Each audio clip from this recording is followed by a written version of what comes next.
y sin más preámbulos comenzaré mi intervención, que como ha comentado el doctor Mayer, se titula El matrimonio Bain, los hispanistas al servicio de Archer Milton Huntington entre 1914 y 1921. Bueno, mi contacto con la figura de los norteamericanos Arthur Bain y Mildred Stapley, conocidos popularmente como los Bain, surgió hace unos años a raíz de mis investigaciones en los archivos de la Hispanic Society of America, donde se conserva documentación de primera mano que relata la compleja relación que nuestro matrimonio mantuvo con Huntington en estos 6 años que nos ocupan. Fuentes que, sin lugar a dudas, nos han servido para comprender cómo se forma un futuro marchante de arte, quien de repente, a partir del año 1921, se convierte en un ladrón de guante blanco, tal como ha destacado Merino de Cáceres, Rodríguez Thyssen y Martínez Ruiz, que tanto les debemos por sus relevantes aportaciones sobre la faceta mercantil de los Bain, que se remonta entre 1921 y 1935, y su relación con personajes de la talla de Hearst, de Stedman y Meissner, entre otros. Verán la gran cantidad de fragmentos arquitectónicos y escultóricos, incluyendo monasterios enteros y otros elementos decorativos como mobiliario, artesonados, rejería, textiles, cerámica, más un largo etcétera, que los Bain se llevaron al otro lado del Atlántico trabajando como agentes, nos ha hecho reflexionar sobre lo bien que conocían ya desde fechas muy tempranas los rincones de relevancia artística del país. Y si a todo ello sumamos la amplia y muy variada gama de contactos que establecieron y que les permitieron realizar esas turbias actividades, lógicamente nos preguntaríamos qué hacían los Bain antes de convertirse en marchantes de arte hispánico. Bueno, la respuesta sería fácil, ya que trabajaban para Archer Milton Huntington, que como todos sabemos fue el coleccionista más importante de arte hispánico fuera de España. Y más que un coleccionista, Huntington fue un visionario a favor de la difusión de la cultura hispana en su sentido más amplio, que seguramente fue por ello que uno de los principales objetivos de la Hispanic Society fue su voluntad de convertirse en un centro, en un museo enciclopédico capaz de reunir a todas las manifestaciones culturales españolas en su sentido más amplio, dando también un considerable protagonismo a las artes decorativas. Asimismo, cabe destacar que la proyección de esta finalidad filantrópica se difundiría en parte a través de publicaciones destinadas y editadas para el mundo anglosajón. Y es aquí que comienza la relación de Huntington con los Bain, cuyo primer contacto no fue un hecho al azar, y seguidamente les explicaré el porqué. Ya desde 1910, los Bain, recién casados, empezaron a viajar por su cuenta en España, mostrándose muy interesados en estudiar de cerca sus tesoros patrimoniales, hasta que finalmente, en diciembre de 1913, y a través de la firma de arquitectos Howells & Stokes para la que trabajaba Arthur, se propició el contacto con Huntington. Todo surgió a raíz de una colección de fotografías que Arthur había realizado durante sus rutas por España, en las que Huntington estaba muy interesado en adquirir. Y el fundador de la Hispanic Society pronto se dio cuenta del gran potencial del matrimonio, que por entonces ya tenía reunido el material documental y gráfico necesario para 2 monografías dedicadas a las rejas y los hierros españoles. Es así que los Bain encontraron en Huntington el patrocinador que estaban buscando, quien en 1914 les publicó la Regería of the Spanish Renaissance, que incluía un rico material gráfico, y un año después, en 1915, dio salida al Spanish Ironwork. Sin lugar a dudas, estas 2 publicaciones resultaron para el matrimonio una inmejorable tarjeta de presentación, que les aseguró también una continuidad colaborativa y financiera con nuestro coleccionista. ¿Por qué? Verán, la formación académica de ambos, que incluía las dotes literarias de Mildred, combinadas con las de Arthur como arquitecto, dibujante y fotógrafo, hacían de ellos un tándem profesional muy eficiente. Además, el hecho de que se interesaran sin distinción por el amplio tejido artístico que había florecido en España en aleación con el innovador para la época uso de la fotografía para documentarlo, hizo de los Bain un matrimonio muy atractivo para las necesidades de Huntington y de su relativamente joven sociedad hispánica. Dado que Huntington estaba todavía en proceso de ordenación y catalogación de su gigantesca colección de colecciones, contrató a los Vine desde 1916 hasta 1918 como Curators of Architecture and Allied Arts. Además, no fueron pocas las veces que el matrimonio tuvo que realizar investigaciones monográficas para suplir la en ocasiones escasa documentación que poseían a la hora de realizar las fichas de las piezas que estaban expuestas en el museo. Un ejemplo representativo de lo que venimos diciendo fueron las dos tumbas renacentistas de los duques de Alburquerque provenientes del convento de San Francisco de Cuéllar en Segovia, la de doña Mencía Enrique de Toledo, segunda esposa de don Beltrán de la Cueva, y la del hermano de este, el obispo de Palencia, Gutiérrez de la Cueva. Al respecto, cabe señalar que Arthur realizó los dibujos que ayudaron al montaje de dichos sepulcros en las salas de la Hispanic Society, mientras que Mildred se encargó de averiguar el árbol genealógico y la historia de los personajes enterados, ya que cuando Huntington las adquirió parece ser que disponía solamente de una fotografía. El resultado del estudio de los Vine fue ampliado a lo largo de los años y finalmente publicado por la institución en 1927 en un pequeño volumen titulado The Tombs of Don Gutiérrez de la Cueva en doña Mencía Enrique de Toledo. Y en relación a estas dos tumbas, sería interesante ver cómo los medios fotográficos estaban a servicio de los coleccionistas y que, como pueden observar en las imágenes, la primera le sirvió a Huntington como muestra a la hora de adquirir el sepulcro de Gutiérrez de la Cueva y la segunda refleja el espacio que ocupaba el sepulcro de doña Mencía y las marcas de este tras ser arrancado del muro. El ejemplo de las tumbas de Cuéllar es un paradigma más sobre la importancia que tenía la fotografía para Huntington como también para todos los coleccionistas de renombre de la denominada Gilded Age. Y la explicación es muy sencilla. Por un lado, servía como instrumento gráfico, educativo y difusor del contenido que reflejaba, pero por otro lado, y para los coleccionistas sobre todo, servía como medio que les permitía hacer minuciosos análisis sobre las piezas, además de realizar comparativas entre las mismas antes de concretar nuevas adquisiciones. En cualquier caso, la actividad más importante a destacar en relación a nuestros protagonistas fueron estas 4 expediciones por tierras españolas que Huntington les financió, como hemos dicho, entre 1915 y 1921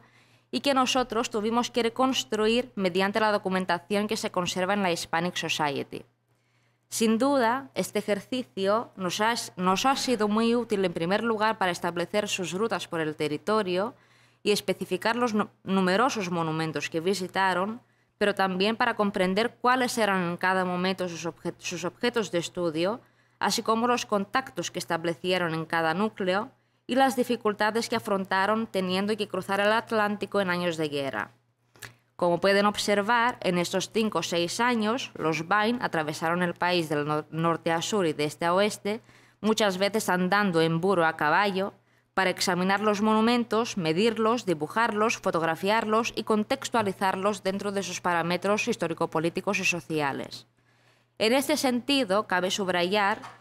que realizaron estudios vinculados a la arquitectura renacentista, el arte románico y gótico, la escultura, los artesonados, el mobiliario, los jardines y los patios, así como también se interesaron por los tejidos y los bordados.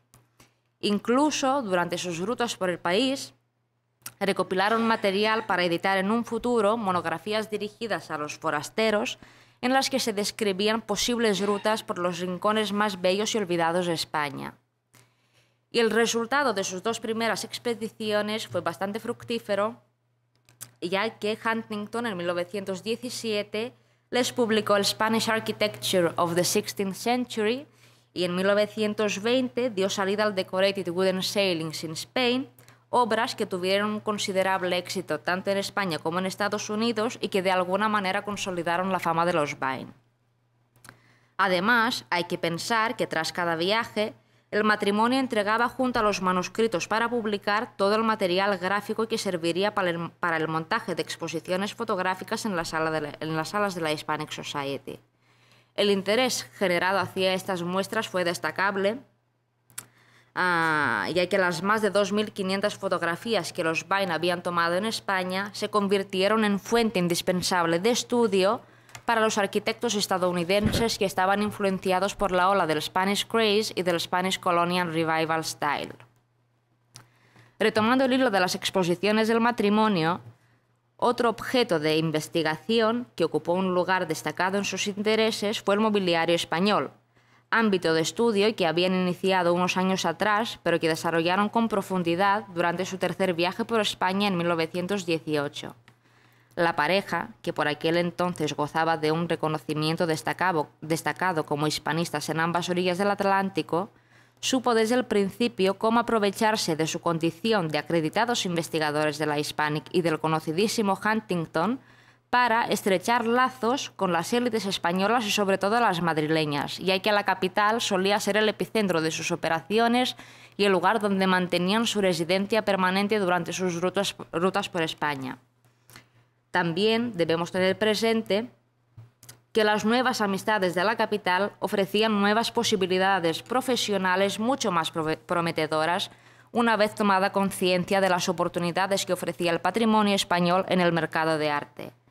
En esta línea cabe mencionar los contactos que mantuvieron con varios aristócratas o promotores culturales de la época, como el conde de las Almenas o el marqués de la Vega Inclán, que también estaban vinculados con la Sociedad Española de Amigos del Arte. Asimismo, el éxito que tuvieron las publicaciones de los Vine en Estados Unidos resultaron ser una ventana de difusión inmejorable para muchas de las colecciones particulares que se conservaban en las mansiones españolas, y es decir, que se creó una relación recíproca, ya que a medida que los Vine iban enseñando el patrimonio español en el mundo anglosajón, los coleccionistas extranjeros tenían cada vez más la mirada y el apetito fijado en España, cuya élite deseaba en mayor o en menor medida liquidar mucho o poco de lo que poseía, acuciada por sus limitaciones financieras.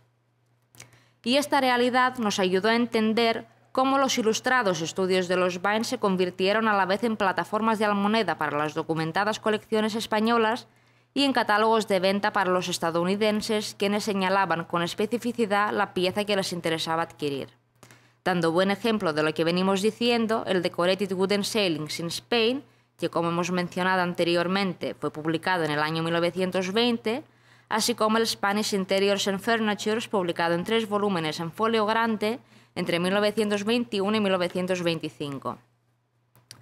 Teniendo por delante este panorama y siendo conscientes de que el fundador de la Hispanic Society jamás permitiría que se involucrasen en operaciones de compraventa mientras estaban bajo sus auspicios, los Vine aprovecharon su último viaje financiado por Huntington para cumplir con sus compromisos contractuales y poder, a partir de 1921, desvincularse del coleccionista y dedicarse de lleno al oficio de marchantes. Y pese a que su nuevo oficio como anticuarios, porque ellos solían llamarse a sí mismos anticuarios, ¿no?, les llevaba muchas horas de trabajo, la pareja, durante la siguiente década, y sirviéndose del material que había recopilado en años anteriores, continuó elaborando monografías dedicadas al arte español, a la vez que publicaba copiosamente en revistas sobre todo americanas, pero también españolas. Para llevar a cabo dicha tarea, no dudaron en contactar con diversas instituciones y entidades para suplir vacíos documentales y gráficos, como fue el caso, por ejemplo, del Institut Ametller de Arte Hispànic o del Museo de Artes Decorativas, antiguo Museo de Artes Industriales, y la Sociedad Española de Excursiones, entre otras entidades. Por otra parte, tal y como relata la prensa de la época, su reputación y su hispanofilia iban aumentando, siendo condecorados por Primo de Rivera en 1927, hecho que fue sin duda la cereza en el pastel, ya que sus turbios negocios jamás se dieron a conocer abiertamente en la sociedad. Sin embargo, llegados a este punto, hay que recalcar una contradicción muy fuerte con respecto a lo que defendían ejerciendo únicamente como estudiosos, con lo que acabaron haciendo posteriormente siendo marchantes de arte. En este sentido, no fueron pocas las veces que el matrimonio dejó constancia de las heridas que las desamortizaciones causaron al patrimonio nacional, así como los numerosos agentes forasteros que se encargaron de liquidar los restos de los conventos desamortizados. Y es más, leyendo sus estudios se podía interpretar su disgusto y enfado cuando se referían a monumentos que habían visitado en sus primeras rutas por España y que sorprendentemente a su vuelta en el país habían desaparecido. Con los años, y practicando exitosamente el oficio de agentes tratando con personajes de la talla de Hearst, la situación financiera de los Bain cambió radicalmente. Pudieron permitirse llevar una vida más acomodada, convirtiéndose también en coleccionistas, tal y como demuestran las piezas que actualmente se conservan en la que fue su última residencia en Madrid, en la calle Don Ramón de la Cruz número 3, que actualmente está habitada por el secretario de la Embajada estadounidense en España.